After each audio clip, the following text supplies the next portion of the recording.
Apparently, saving money is now considered a personal attack, especially if your mom finds out about it.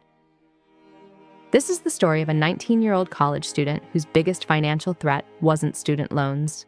It was her own mother. And yes, it gets worse. So this girl was responsible, almost suspiciously responsible for someone her age.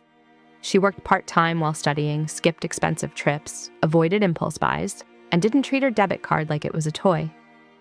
While her friends were spending money like Monopoly cash, she was quietly building something most people her age don't have: savings. By 19, she had built up a pretty solid amount, not buy a yacht money, but impressive for someone balancing school and work. Then one afternoon, her mom casually asked about her job. "How much are you making now?" Normal question, nothing strange. Then came the follow-up. "How much have you saved?" And because she's honest, she answered. That's when the atmosphere shifted. You know that moment when someone hears a number and suddenly starts doing math in their head? That look? Yeah, that one. Her mom went from proud parent to financial strategist in about 3 seconds. She started talking about family expenses, bills, repairs, general needs, which, to be fair, every household has. But then came the sentence that changed everything. "You should give us your savings. Not borrow, not help a little, give, all of it, just like that." And when she hesitated, the guilt parade arrived on schedule. "We raised you. We sacrificed for you. You owe us." Apparently, parenting now comes with an invoice. She tried to explain that she was saving for her future, emergencies, independence, maybe even moving out someday. But somehow that translated into selfish. She was called ungrateful, cold, self-centered. Because obviously, working hard and saving money is now morally questionable behavior. Then things escalated, extended family got involved, aunts, cousins, random relatives who hadn't texted her in months suddenly had strong opinions about her bank account. "Why won't you help your mom?" Funny how none of them volunteered their own savings. Then came the suggestion that really crossed the line.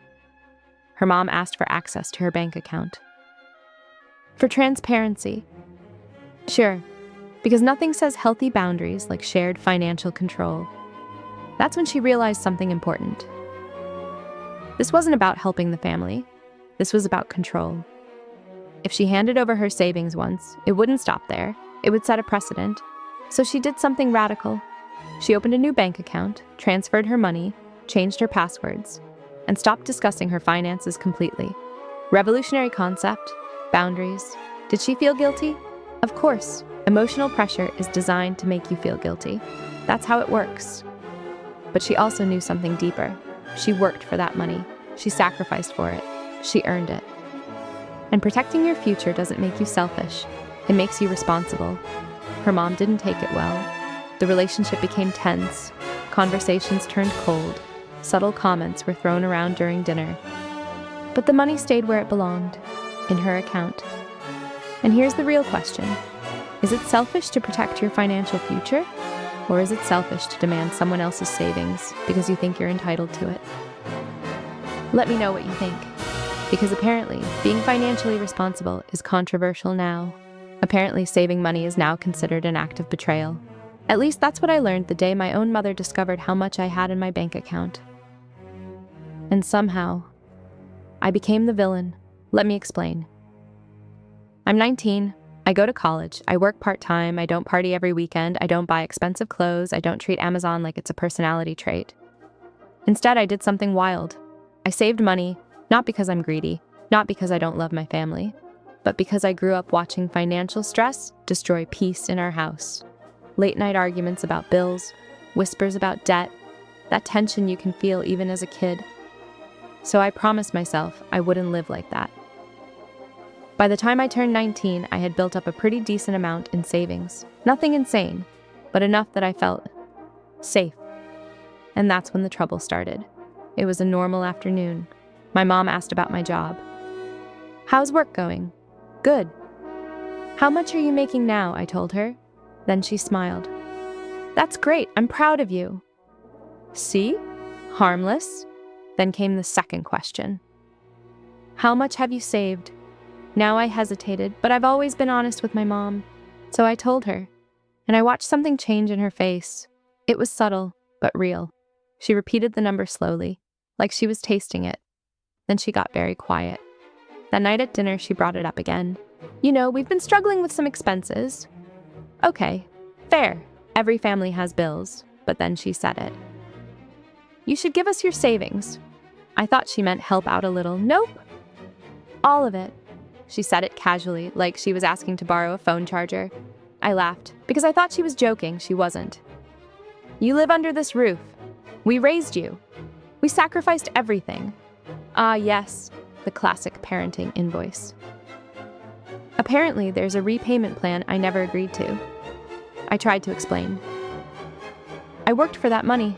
I'm saving for emergencies, for moving out, for the future. And suddenly, I wasn't the responsible daughter anymore. I was selfish, ungrateful, cold.